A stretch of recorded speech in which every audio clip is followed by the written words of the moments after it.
Hi, listeners. It's Becca and Brooke with the College Admissions Insider podcast. We're here to remind you of Bucknell's application deadlines for this year. For incoming first-year students, our Early Decision 1 deadline is November 1st. And for Early Decision 2 and regular decision applicants, our deadline is January 10th. We can't wait to meet you through your application.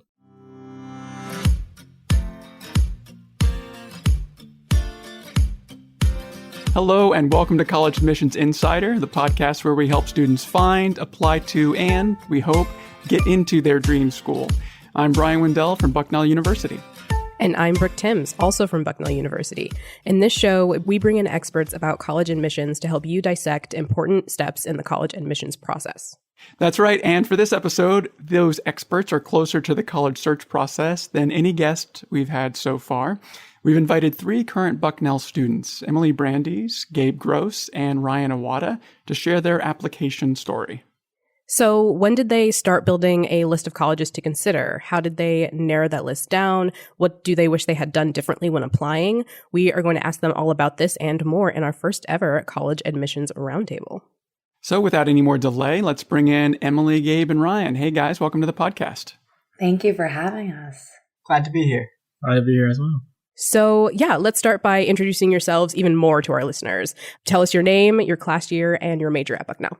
I'm Emily. I'm a senior, and I'm a double major in economics and political science. My name is Gabe Gross. I'm a current sophomore here at Bucknell. I'm a MIDI major, which stands for Markets, Innovation, and Design in our Freeman College of Management, and I'm a theater, design, and tech minor in Arts and Sciences. And then my name is Ryan, and I'm a junior studying environmental engineering here at Bucknell. And so we've got three guests, and they all happen to represent the three colleges we have here at Bucknell. So we've kind of got all those three boxes checked. I also think it would be helpful to hear a little bit about your high school experience. So if you could tell us, what part of the country you went to high school in, maybe some of the extracurriculars you did, anything else in your time in high school that might help our listeners get to know you a little bit better. I went to Lexington High School, so right outside of Boston, public school, and I would say most of my time there was spent in sports. I did 3 seasons of sports, so after school was pretty busy, but I definitely learned to find a good balance between school life and extracurriculars while I was there, because it was a lot going on. I went to Avon Old Farms. It was an all-boys boarding school in Avon, Connecticut. Like Emily, I was also a 3-sport athlete. I played baseball, basketball, and soccer, but I also balanced that a lot with working within my school community. I worked in our admissions office there. I was the president of our outreach club, the community service club on campus, as well as being a big brother and a peer tutor for some of the other boys.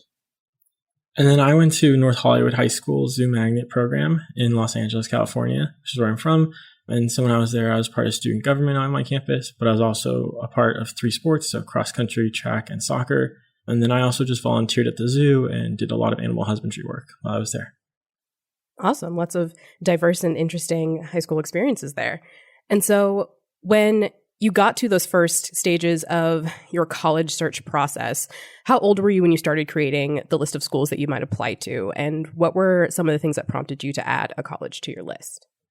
Yeah, I think I really started the spring of my junior year. And at first it was really just schools that I'd heard of. I just looked at my preliminary list that I had made during my junior year, and very different from the schools I ended up just looking at. But a lot of that was just what I thought I maybe wanted from a college experience, whether that was from movies or what I'd heard. And then from there, I started to get serious. I also started in my junior spring. It was actually the first week. We were back to class in January. I met with my college counselor. I was completely lost. Every question he asked, I didn't know the answer to. When he asked big or small school, liberal arts or business, my answer was yes to everything. So I really struggled with how to narrow that list down and how to figure out what I wanted. I knew I wanted a school that had a great academic reputation that would be able to challenge me in the classroom. But outside of that, I really had no idea what else to look for until I really started to dive more into that process. I also started in my spring of junior year as well, and I was mainly looking at schools that specifically offered the major I was looking at, and if they just had a cool unique factor, something that was that stood out to me when I was first looking at them, or if it was just really cool in general. Interesting. So you all started around the same time and had different levels of knowing exactly what you wanted at first. When you started organizing the list, the actual list, Can you tell us what that looked like? Was it a Google spreadsheet? Was it something written down? How did you keep it all organized? And also, I'd be interested if you remember how many schools were actually on that list of maybe semifinalists, we could call them. Yeah, I had about 11 schools that I was pretty serious about looking for. And that started, we were very old fashioned, pen and paper, just keeping the list. And I know the first couple schools we went to, I went everywhere with my mom, and we tried to print out these worksheets that had what do you like, what don't you like, but that wasn't really for me. So I know a lot of it was just right after the tour in the car, writing down everything that I felt, what my gut feeling was, what I liked, what I didn't like. And I think after those first couple tours, it made it a lot easier to pick out those qualities at other schools and find what I was looking for. My list was probably about 30 schools, I'd have to say. And it was a range of every possible kind of university and college you could imagine. I definitely kept a spreadsheet. That was the easiest way to have all the information in one place and to keep it organized for myself. Having that structure of seeing it organized like that definitely helped. In terms of trying to figure out where to go from there, it really just turned to tours similar to Emily and really just trying to figure out what stood out. For myself, it was mainly looking at just schools that were mainly in-state for me. So I was looking at mostly California schools. So I hardly really explored the Common App or the Coalition app in that process. But I was kind of mainly thinking about things that were just within my reach, but also in general, just within my comfort zone. So yeah, so it's a big range of numbers on your guys' different lists. And I know, Gabe, you mentioned when you first started, your answer was yes to everything. So adding lots of things to that list. And so as you got to explore those different schools further, can you talk a little bit more about the experience of whittling it down? What were the kinds of things that you did to kind of decide this is in my yes pile, this is in my no pile? So I was actually very anti-visiting schools. I have no idea why. I cannot remember. But the summer before my senior year, my mom and I did a giant tour road trip. And I think we saw 9 different schools in a week, a giant loop out here, the upstate New York, Pennsylvania area. And it got to the point where I could walk onto a school and I was like, I just don't like the way this feels. I don't see myself here. And I think being able to listening just to my gut feeling was pretty important. Part of the reason when I came to Bucknell, I love that all the buildings look the same. And as kind of silly as that is, it definitely meant a lot to me in terms of just that gut feeling. What do I like about this? What don't I like? And I learned that it was just so helpful to get to go see the college in person anywhere I went, because I think that you can really get a vibe about what students here think. I remember going to school with my brother and he was looking around. He's like, why is everyone walking alone on campus? Don't they have friends? And I would have never thought to think of that. And it's still something we joke about. What now, 4 years later, I'll remember the lonely school. But that's something that you can really only get from going to visit schools. So I think if you have the opportunity, even just looking at schools nearby you, even if you're not interested, I think you can learn a lot. This was way before the era of virtual tours and virtual information sessions. And so for myself, the only way to really understand what a school was about was to be able to be on campus and to see what that vibe was like.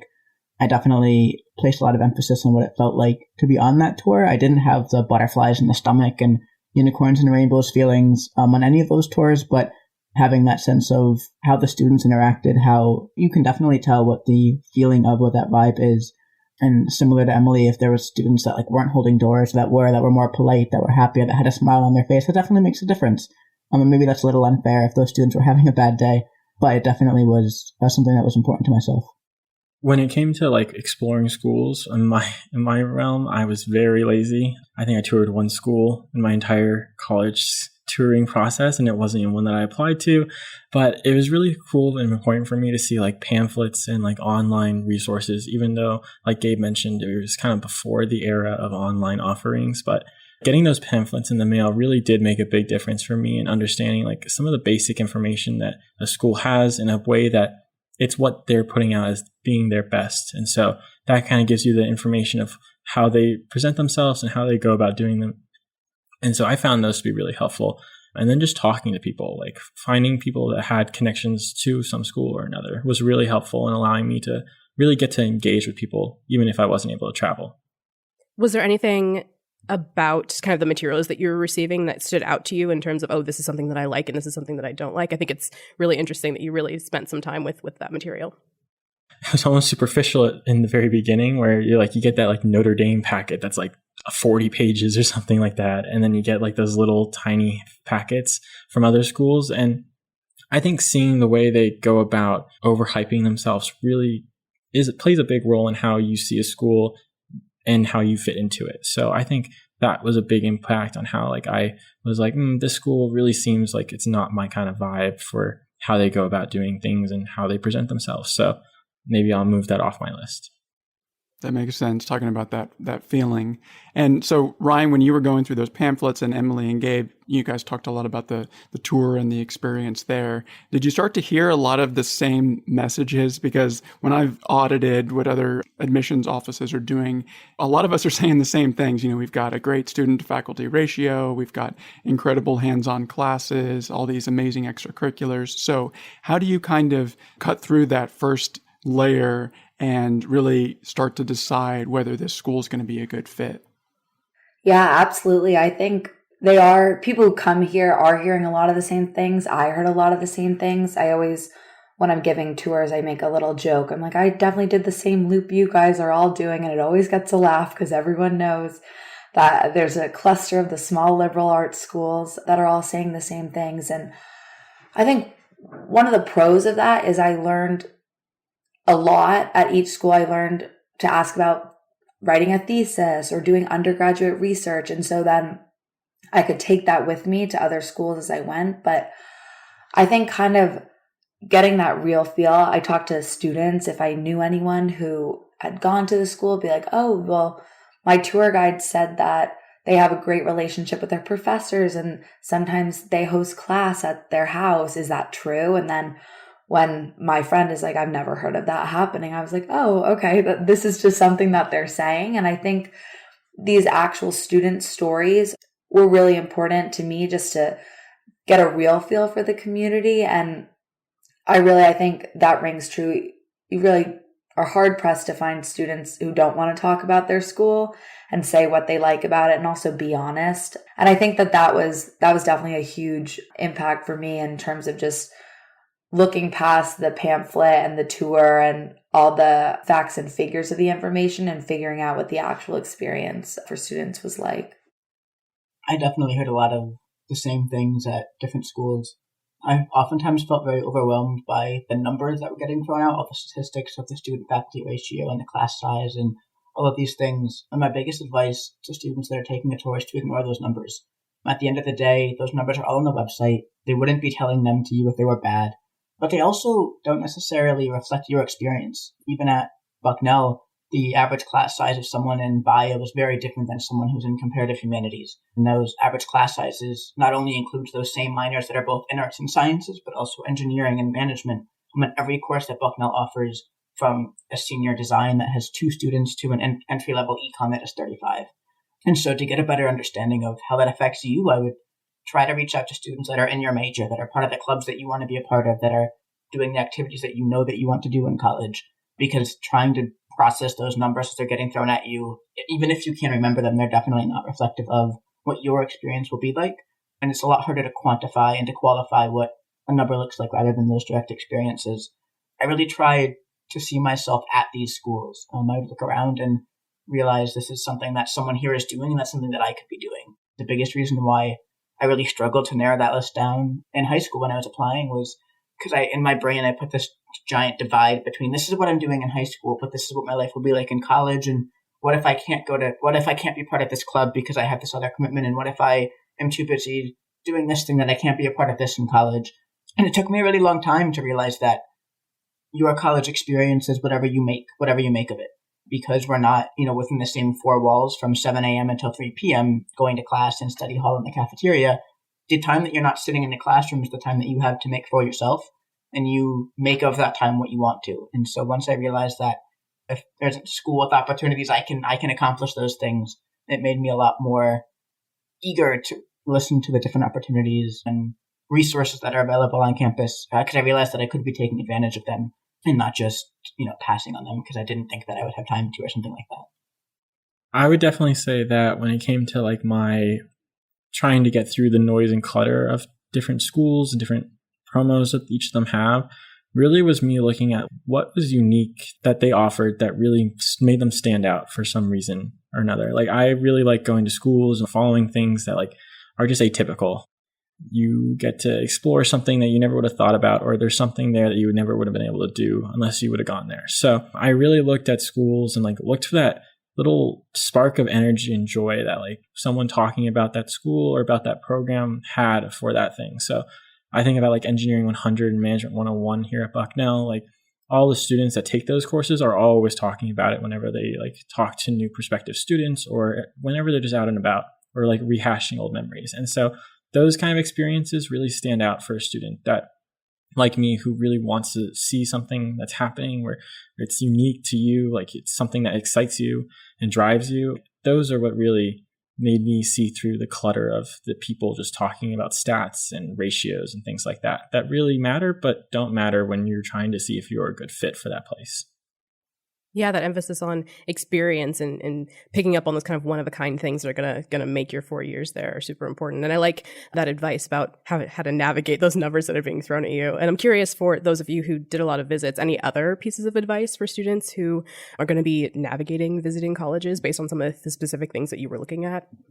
Yeah, I would just really pay attention to the students. I think that that's a huge thing. I definitely went on a couple visits, and if you can't even get through the tour, you're probably not going to want to live there for 4 years. There were definitely tours I went on and I was just like, get me off of this. I think I even left. My mom and I left a tour early one time because it was not happening. And now I can't imagine being a tour guide and having someone leave halfway through.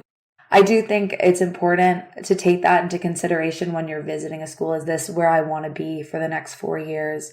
Is this a place that I can see myself living and finding a part in this community? And those are definitely like important questions that people should ask themselves when they're visiting. I toured 23 schools, which was an insane number. My dad was way beyond patient with me. But my best advice is to write down everything. And if you're taking the time to travel and to spend 2 hours on the tour and the info session and walking around campus, take the 15, 20 minutes and write down everything you can remember, because especially as that number gets so high, looking back, I can't remember which library was on which campus. I can't remember who had what resource and what student talked about this. The things I do remember are the things that I wrote down, and I could go back to reference everything from my tour guide's name, what they were wearing, to help spark any memories in terms of, oh yeah, that was the school where they were wearing a blue jacket, something like that. And anything that was important to me and anything that I didn't think would be important. You don't really realize what you want to pay attention to until it's after the fact and you're trying to remember what's from where. So anything that you can remember is worth writing down. You're not going to get mad at yourself for having too much information. You'll get frustrated when you don't have enough information about something that you saw that you liked. And in that moment, you might not know what the implications of all of that information is. You might not understand what that would mean for you in your experience, but it's always helpful to be able to have that to look back on. Because you'll never, like I said, you'll never feel bad about having it. And then I would just say, from the campus I did visit formally on a tour, it was just really interesting to see like how you structure your day when you go to these campus visits really do matter. I definitely recommend don't just show up and then leave right away. I think it's really important to kind of get a sense of what the general area's kind of vibe is and how you might see yourself fitting into it. So maybe like stay an extra 30 minutes in the neighborhood or in the town, or like eat in the neighborhood that the school's in. It really makes a big impact on how you might see yourself actually fitting in, I think, in that climate and in that environment. That's really great advice. So far, we've talked about all the stages to get you to actually starting to fill out those applications. So did you have a strategy for, were you trying to hit a certain number of schools or a certain percentage of the ones that you had on your list? And what kinds of schools did you apply to? Were they all of one type, public, private, big, small? I'm really interested in that process and what kind of elevated a school from, I'm considering that one, to, yes, I'm going to take the time to actually write the essays and fill out the questions and apply. Yeah, I think I went to every single school that I applied to, I visited, and that was huge in terms of just narrowing it down once there. But my original paper list, now looking back, it feels all over the place. And I was so convinced at first that I wanted to go to a giant school with a giant football team. And when it came time to do the Common App and to write the supplemental essays, I could not be bothered to. I did not want to sit down and write them. I had no answers for what they were saying. And I think that was a huge sign for me. I was like, why do you not care to do this? Why do you not want to do it so badly? Because even though the admissions process can be daunting and it can be stressful, if you don't even want to write the essay, you probably don't want to go to the school. And I ended up, just from the visits, I looked at a couple bigger schools, we drove by, or I just started to kind of narrow it down that way. And then I do feel like my final list was very similar schools with about 2,000 to 4,000 kids.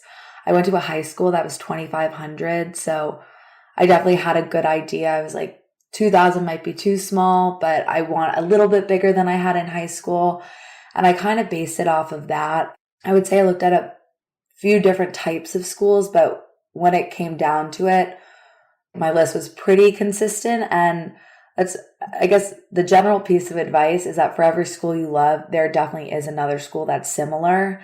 And it's worth checking out those other schools that kind of occupy the niche that you're interested in.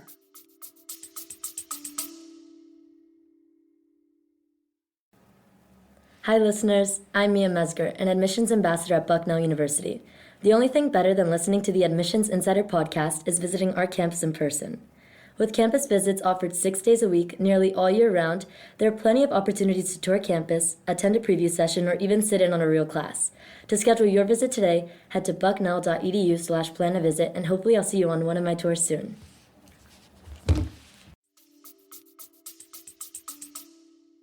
For myself, I applied to 10 schools, and all but one of them were schools that I had toured at one point or another. I was still arranged with everything. I had liberal arts schools, I had business schools. They were all relatively small. I think the biggest one I had was about 16,000 in terms of undergraduate size. And the smallest was about 2,500, so ranging from small to small, medium size. Like I said before, the biggest thing that I did was really try to see where I could see myself. And so all of these schools were places that I could see myself going to, and then also being proud of going there. I wanted to be at a school where when I came home for break and I saw friends and family that asked where I was going, I would be proud to tell them, this is where I'm going to school, this is where I'm studying, this is what I'm doing. So that was important to me as well, to be proud of where I was going, and that really connected to where I saw myself fitting in, where I saw myself being successful. On these tours, you always hear these stories of students that are accomplishing this and this and that. And I always thought that these are like the top 10 students at this university who are actually doing research, who are actually getting their name in the media. And then, like I said, once I realized that that really can happen to any student, you don't have to be the top 10 in the entire school to do something, to accomplish something. I really was able to see myself at these different places, and that definitely helped when I was narrowing down my list of where I wanted to apply.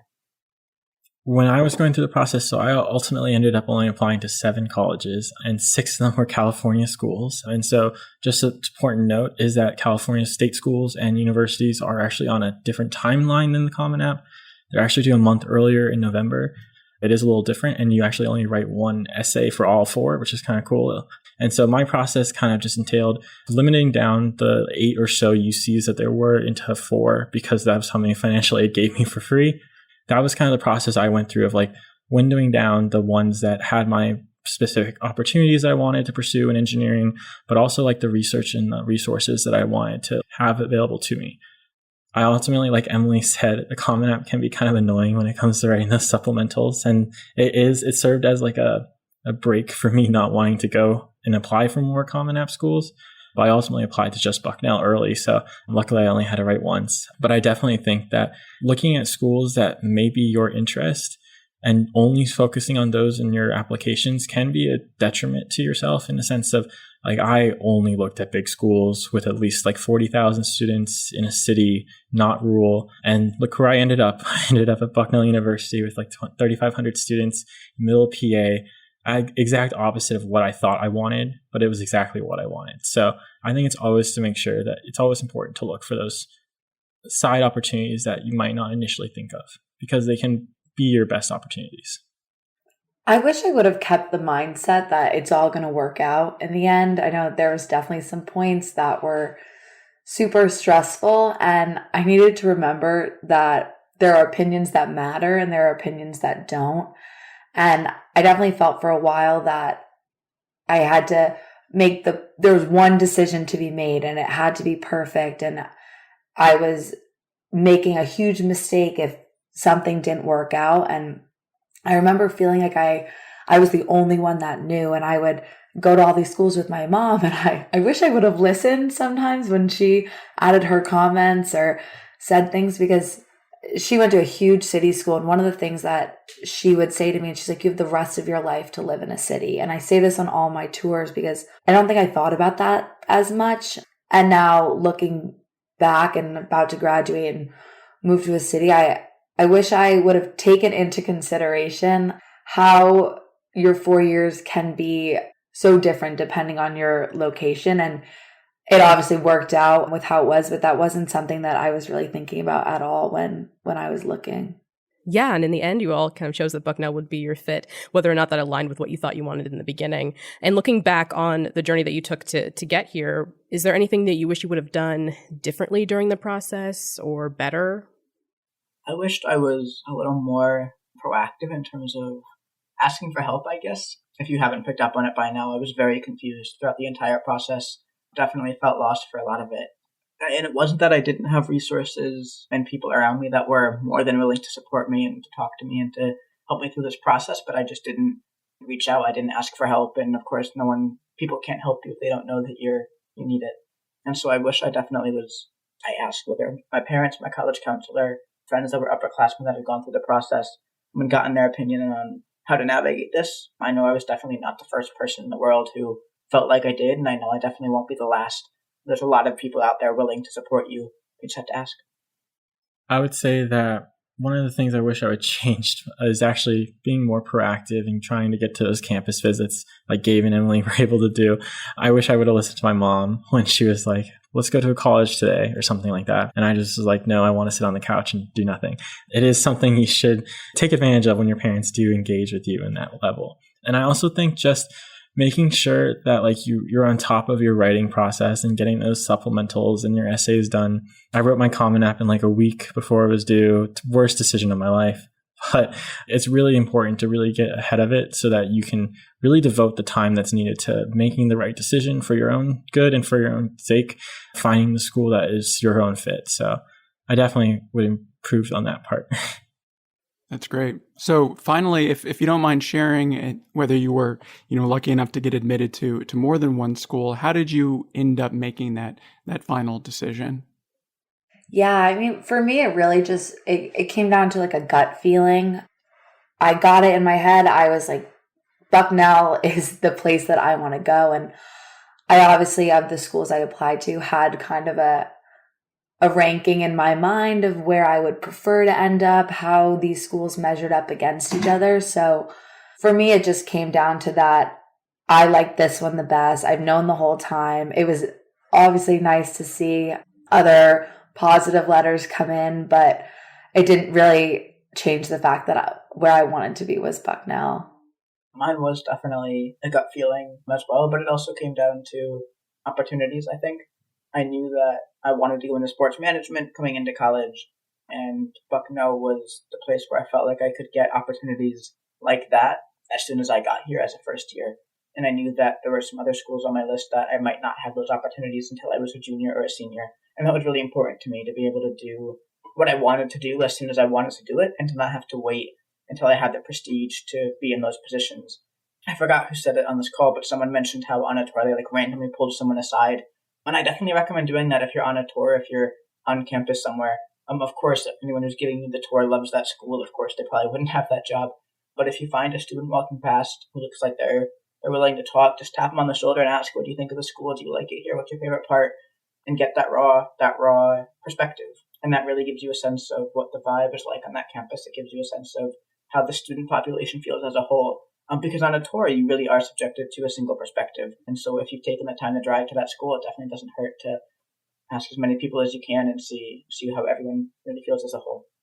I would definitely say just if you're the type of person that enjoys taking a leap, like just jumping into something new or a new experience, just do something that and follow something that it's going to be a school that is really interesting to you and something that you know you'll pursue aggressively and take advantage of everything that you can in the moment.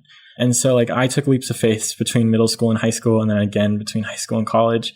I got into the bigger schools in the cities that I wanted to go to, but I really just, at the end of it, it really was, do I want to have an experience in college that won't be the typical one? I don't want to go to a school where I'm one of 40,000 stories and I'm just lost. I want to be at a school where I can be a part of it, but also be a part of my own experience. And so I definitely just think finding the one that fits you is the best choice, but also just finding one that you think you can thrive at really will be life-changing, I think, for you. Well, I think those are some great pieces of advice to leave this episode of College Admissions Insider. Emily, Gabe, and Ryan, thanks so much for sharing your experiences with us. Thank you. So good to talk to you guys. It was great. Thank you. And thanks to you for listening. We'd love it if you rate, subscribe, share, do all that stuff to get this podcast to your friends and family. Also, if you're listening to College Admissions Insider through your web browser, we would love for you to subscribe using your favorite podcast app. Just search for College Admissions Insider wherever you listen to podcasts. We'll be back with another new episode in just 2 weeks. In the meantime, we'd love to hear from you. You can send any questions or comments to podcast@bucknell.edu. We read every email you send, so please send away. And finally, you can follow Bucknell on all of the socials at BucknellU on Instagram, Facebook, Twitter, and YouTube. You can also follow our student-run Instagram account, which is at IamRayBucknell. You can find all those links in the show notes below. Okay, that's it for us. Thanks for listening. We'll see you next time.